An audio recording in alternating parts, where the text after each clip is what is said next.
Oi, tudo bem? Vamos para mais uma aula de religião? Hoje o assunto é só Deus pode dar vida. Muito legal, né? O que é vida, hein?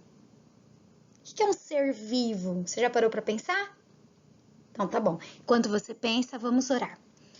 Querido bom Deus, nos ajude agora a estudarmos esse assunto e entendermos, Senhor, que o Senhor é o único doador da vida. Obrigada porque nos ama, porque nos protege e cuida de nós. Fica conosco durante essa aula, não porque merecemos, mas te pedimos isso em nome de Jesus. Amém. O verso de hoje está em João 11, 25 e diz assim: Eu sou a ressurreição e a vida. Ressurreição é o acordar novamente. Quando uma pessoa aqui nesse mundo morre, ela não consegue voltar à vida se não for por meio de Jesus. Por isso que Jesus falou, eu sou a ressurreição e a vida. Existe uma coisa muito interessante, chama Museu de Cera. Eu não tive ainda a oportunidade de ir no Museu de Cera, mas já vi algumas peças de cera. Eu lembro que quando eu era criança, minha mãe tinha uma cesta de frutas que eram feitas de cera. E algumas criancinhas desavisadas, de tão lindas que eram as frutas, chegavam a pegar e dar uma mordidinha. E daí a gente tinha que virar as frutas que estavam com problema para baixo. E sabe o que tinha dentro? Algodão. Era feito um molde de algodão e depois feito a cera, colorido, e ficava tão perfeito, só que não era de verdade. Aqui nesse museu de cera, eu trouxe umas imagens para você me dizer qual é a artista verdadeira. Essa daqui é aquele. Uma das duas é de cera e outra é verdadeira. E daí, você dá para chutar qual que é? É um pouco difícil, não é verdade? Pois é. Mas a verdadeira é que está de preto. A de cinza é uma estátua de cera. Dá para acreditar? Vamos ver a próxima. Ó, esse aqui é o artista Ryan. Esse tá um pouco mais fácil, porque o verdadeiro tá tendo uma expressão de admiração pela estátua. As duas estátuas são quase perfeitas, mas não são vivas. E essa daqui? Essa também tá fácil, né? Mas olha só, gente, os detalhes, o brilho do rosto,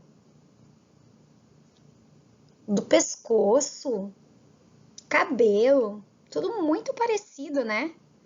Por mais bela que seja, não há nada de vida. E agora, essa próxima? Dá para acreditar? É a estátua da Angelina Jolie. Apenas Deus, que tem o poder para a vida, é capaz de concedê-la. Por mais perfeito que o homem faça uma estátua, não vai conseguir dar a vida. Vou contar uma história para vocês que aconteceu lá no Mar da Galileia.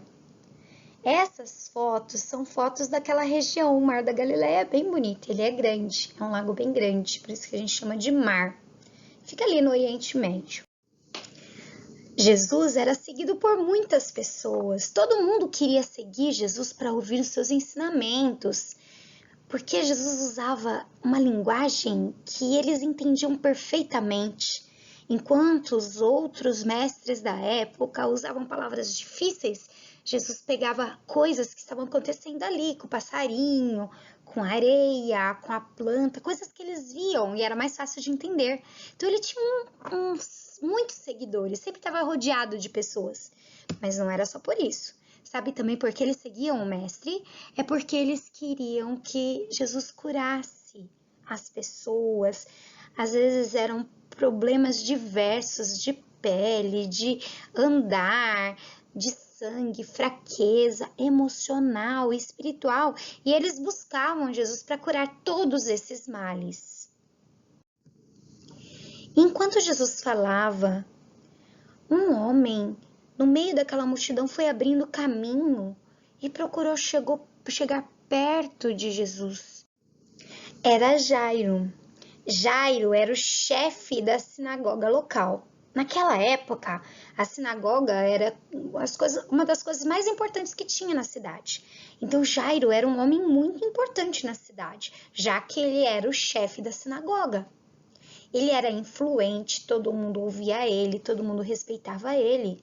Ele não saía aí abrindo caminho pelos outros, não. Mas sabe por que ele fez isso?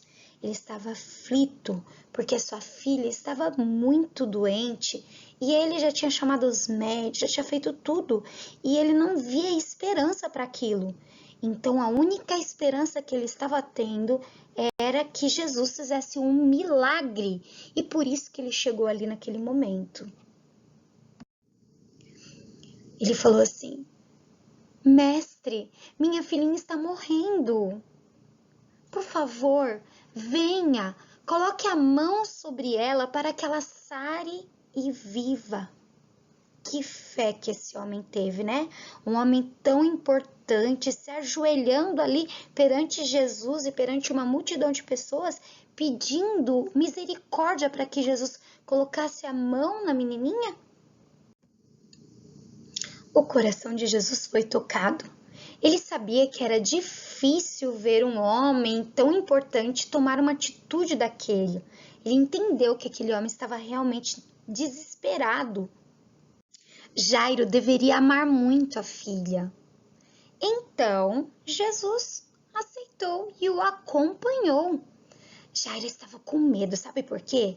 Porque ele sabia o perigo que a filha estava. Ele achava que podia não dar tempo de Jesus chegar lá para salvar sua filhinha. No meio do caminho, Jesus ele parou algumas vezes. E uma das vezes foi essa daí, tá vendo essa mulher? Essa mulher tinha encostado no manto de Jesus e Jesus parou. E ali aconteceu um milagre. Jairo estava aflito e ao mesmo tempo chegaram os empregados dele. E esses empregados chegaram com uma mensagem. Jairo tremia e os empregados disseram: sua filhinha está morta. Jesus disse para ele: não fique triste, apenas creia. E continuou o seu caminho para a casa do Jairo. Jairo pensava assim: por que será que ele ainda está indo para minha casa? Minha filha está morta. Agora não dá mais para Jesus fazer nada. Talvez se ele não tivesse parado para ajudar aquela mulher, teria dado tempo. Quando chegaram na casa de Jairo, a cena era triste. As pessoas estavam lá lamentando a morte da menina. Lá na cidade de Jairo, naquela região, tinha um costume que era ter os carpideiros. Sabe o que eram carpideiros? Eram pessoas que eram pagas para nos velórios ficarem lá chorando. E tinha os carpideiros que ficavam um desespero. Eles exageravam que ganhavam até mais dinheiro. E a cena ali estava daquele jeito. Mas não eram só carpideiros que estavam chorando. Ali existiu a família, os amigos de verdade. E Jairo mesmo estava muito atormentado. Jesus entrou naquele lugar com tantas pessoas desesperadas. E sabe o que ele falou? Ele falou assim: por que estão chorando? A menina não está morta, apenas dorme. Aquelas pessoas estavam acostumadas a ver como era uma pessoa morta. Sabiam da pupila, que quando morre fica diferente, da respiração, dos batimentos cardíacos. Tinham feito todos os testes. E Jesus teve coragem de fazer aquilo, perguntar: por que estão chorando? A menina não está morta, apenas dorme? As pessoas não acreditaram. Caçoaram dele. Então, Jesus falou para que todos fossem embora. E entrou no quarto da menina os pais, Tiago, Pedro e João. Só eles entraram no quarto da menina. Olhando para a menina com grande ternura, pegou na mão e disse: Menina, levante-se. No mesmo instante, a menina abriu os olhos e sorriu. Em seguida, ficou em pé e começou a andar. Imagina a surpresa de todos, de Jairo, de Pedro, João, da mamãe. A notícia se espalhou por toda a região. Todo mundo comentava: gente, mas eu vi, ela estava morta. Não, mas olha ela lá brincando agora. Todo mundo comentava.